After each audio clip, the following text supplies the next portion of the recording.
Land is a valuable resource. How we use it shapes our communities, environment, and economy. Over time, several critical land use issues have emerged, and different groups have responded to these issues in various ways. Let's delve into some of these challenges and see how people have reacted. One major issue is urban sprawl. This is when cities and towns spread out, taking up more and more land. It can lead to traffic, loss of green spaces, and increased pollution. City planners and environmentalists often voice concerns about this. In response, some cities have adopted smart growth strategies. This might mean building upwards, with taller buildings rather than outwards, or it could involve creating green belts, areas where no new building is allowed, to preserve nature and limit sprawl. Deforestation is another significant issue. When large areas of forest are cleared for agriculture or development, it affects wildlife, local climate, and even global carbon levels. Indigenous groups, environmentalists, and local communities are often at the forefront of opposing large-scale deforestation.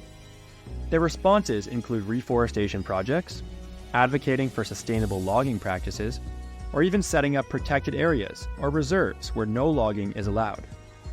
Then there's the challenge of industrial land use. Industries provide jobs and boost the economy, but they can also lead to pollution, waste issues, and health concerns for nearby residents. Local communities and health organizations have sometimes rallied against industries that they believe harm the environment or public health. In response, industries might adopt cleaner technologies, or governments might introduce stricter regulations to ensure industries operate safely. Agricultural practices have also come under scrutiny.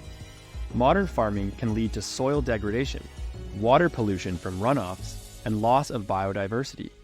Farmers, researchers, and environmental groups have been working together on this.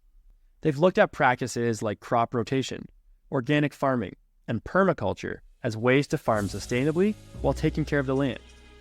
A deeply resonating and historical land use issue is land claims by Indigenous groups. Indigenous communities have long sought recognition and rights to their ancestral lands. These lands hold cultural, spiritual, and often economic significance for them. While some governments and industries have historically overlooked these claims, there's a growing movement to address and rectify past wrongs. Indigenous-led protests, legal battles, and negotiations have led to the establishment of recognized territories, co-management of natural resources, and renewed respect for Indigenous knowledge and practices. In the end, where we choose to live, work, and grow is based on both the gifts and challenges the land presents. By understanding these patterns, we can make better decisions for the future, ensuring communities are happy, healthy, and safe.